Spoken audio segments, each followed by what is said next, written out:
ఈ Q&A సెషన్ని ఎవరితో start చేద్దాం? ఓకే ఓకే పాట పాడింది సింజిత్తే కాబట్టి సింజిత్తోనే మొదలు పెడదాం అనుకుంటున్నాం. S for Sinjith, S for Sravanthi and red red matching. ఒక మైక్ ఇవ్వండి అమ్మా సింజిత్కి. ఓకే, సో మీ కాలేజ్ టైంలో మీరు అమ్మాయి కోసం క్రేజీగా చేసింది ఏంటి? నేను చదువుకుంటున్నా అండి, నాకు అవి అవునా? నిజమా? నిజమండి. సరే, ఇప్పుడు నిజాలు మాట్లాడుకుందాం మనం. పాట పాడా. పాట పాడారా? ఏ పాట పాడితే పడిపోయింది అమ్మాయి? పడలేదు, తిట్టింది. అదేంటో ఒక పాట వినిపిస్తారా? ఆ లైన్ ఏంటో? చినుకు తాకే జడిలో చిగురు ఆ పాట పాడారు. అందుకే లిరిక్స్ మర్చిపోయారు కదా, అందుకే పడలేదు అమ్మాయి. ఓకే, ఇప్పుడు అదే ఒక జూనియర్ని క్వశ్చన్ అడిగాం కాబట్టి ఒక సీనియర్ని అడుగుదాం ఇప్పుడు. మీరేంటి బ్యాడ్ ఫీల్ అవుతున్నారా సీనియర్ అన్నందుకు? అస్సలు లేదు కదా.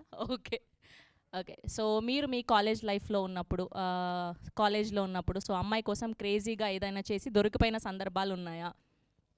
అంటే మా కాలేజ్లో ఓన్లీ బాయ్స్, గర్ల్స్ లేరు. కాలేజ్కి వెళ్తే దొరికిపోయేవాడిని, వెళ్ళలేదు కాబట్టి దొరకలేదు. ఓకే, సో మీ ఫ్రెండ్స్ గ్యాంగ్తో ఉన్నప్పుడు, టీనేజ్లో ఉన్నప్పుడు మోస్ట్ మెమరబుల్ థింగ్ ఏంటి మీకు? మర్చిపోలేంది, ఇప్పటికీ గుర్తు చేసుకున్న ఆ ఫ్రెండ్స్ గ్యాంగ్తో చేసిన క్రేజీ మూమెంట్. మొత్తం అన్నీ ఒకటే సెపరేట్ చేయకూడదు. ఒకటేదైనా చెప్పండి క్రేజీగా. ఓకే, మీరు మర్చిపోవచ్చు, మేము మర్చిపోలేము అలాగా. ఓకే, సెల్ఫిష్ కాదు. వెంకటేష్ మహాగారు బాగా చెప్తారు. చాలా రోజులు అయిపోయింది మిమ్మల్ని చూసి. Good to see you here. So మీరు కానీ మీ ఫ్రెండ్స్ గ్యాంగ్ కానీ క్రేజీగా చేసిన అమ్మాయి ప్రపోజల్ గురించి చెప్పండి. అమ్మాయి ప్రపోజల్ అమ్మాయికి అంటే నేను చేసిందా మా ఫ్రెండ్స్ చేసిందా? మీరు చేసింది చెప్తే ఇంకా హ్యాపీ, లేదు చెప్పలేను అంటే మీ ఫ్రెండ్ గ్యాంగ్లో చేసింది చెప్తే కూడా హ్యాపీ.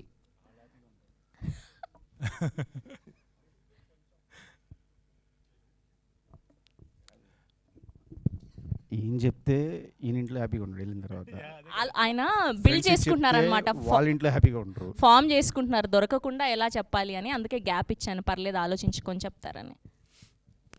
పెయింటింగ్ ఇచ్చి ప్రపోజ్ చేశా.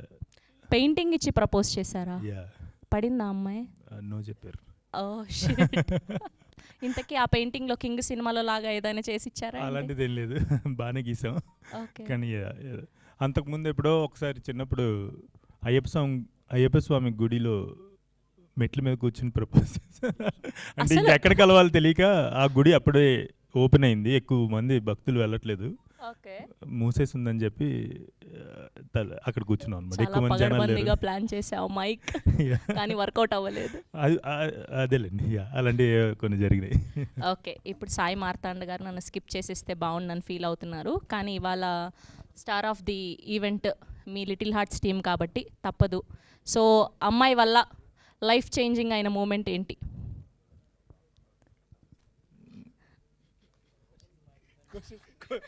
ఆ క్వశ్చన్కి ప్రిపేర్ అయ్యాను. ఏ క్వశ్చన్కి ప్రిపేర్ అయ్యారు? అక్కడ అడిగిన క్వశ్చన్ ప్రిపేర్ అయ్యాను, కొత్త క్వశ్చన్ ఇది. అందరూ సేమ్ చెప్తే ఏం బాగుంటుంది? ఇది ఆల్రెడీ ప్రిపేర్ అయిపోయింది.